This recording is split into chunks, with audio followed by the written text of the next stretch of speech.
गांधी जी स्वतंत्रता संघर्ष में भाग लेने वाले सभी नेताओं में सर्वाधिक प्रभावशाली और सम्मानित है। महात्मा गांधी का राजनीतिक जीवन वृत्त उस समाज ने ही संवारा और नियंत्रित किया है जिस समाज में वे रहते थे। कोई भी व्यक्ति चाहे कितना भी महान क्यों न हो, वह न केवल इतिहास बनाता है बल्कि खुद भी इतिहास द्वारा बनाया जाता है। मोहनदास करमचंद गांधी विदेश में 2 दशक रहने के बाद जनवरी 1915 में अपनी गृहभूमि वापस लौट आए। इन वर्षों का अधिकांश हिस्सा उन्होंने दक्षिणी अफ्रीका में बिताया। यहाँ वे एक वकील के रूप में गए थे और बाद में वे इस क्षेत्र के भारतीय समुदाय के नेता बन गए। 1915 में जब महात्मा गांधी जी भारत आए तो उस समय का भारत 1893 में जब वे यहाँ से गए थे तब के समय में अपेक्षाकृत काफ़ी भिन्न था, लेकिन फिर भी यह अभी भी एक ब्रिटिश उपनिवेश था। लेकिन अब यह राजनीतिक दृष्टि से कहीं अधिक सक्रिय हो गया था। 1905 से 1907 के स्वदेशी आंदोलन के माध्यम से इसने व्यापक रूप से मध्य वर्ग के बीच अपनी अपील का विस्तार कर लिया था। इस आंदोलन ने कुछ प्रमुख नेताओं को जन्म दिया, जिसमें महाराष्ट्र के बाल गंगाधर तिलक, बंगाल के विपिन चंद्र पाल और पंजाब के लाला लाजपत राय है। ये तीनों लाल, बाल और पाल के रूप में जाने जाते थे। इन तीनों का यह जोड़ उनके संघर्ष के अखिल भारतीय चरित्र की सूचना देता है।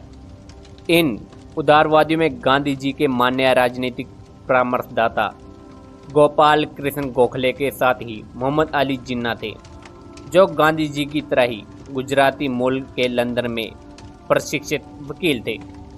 गोखले जी ने गांधी जी को 1 वर्ष तक ब्रिटिश भारत की यात्रा करने की सलाह दी थी, जिससे कि वे इस भूमि और इसके लोगों को जान सके।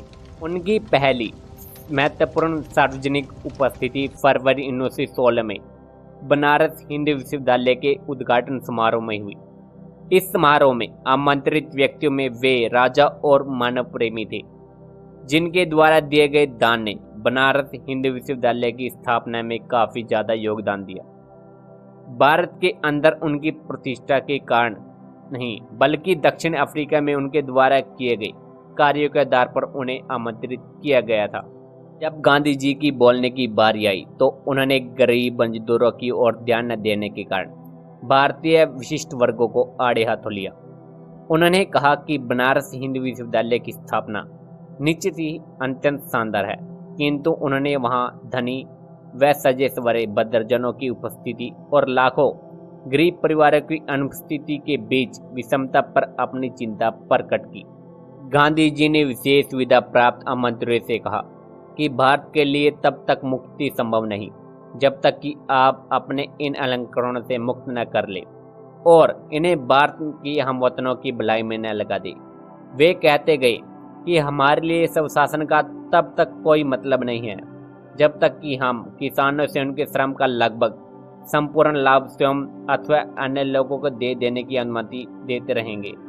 हमारी मुक्ति केवल किसानों के माध्यम से हो सकती है, न कि किसी वकील से, न किसी डॉक्टर से और न किसी जिम्मेदार इसे सुरक्षित रख सकते हैं।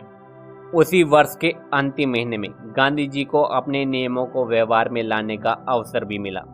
दिसंबर 1916 में लखनऊ में हुई वार्षिक कांग्रेस में बिहार में चंपारण से आए एक किसान ने वहां अंग्रेज नील उत्पादकों द्वारा किसानों के प्रति किए जाने वाले कठोर व्यवहार के बारे में बताया।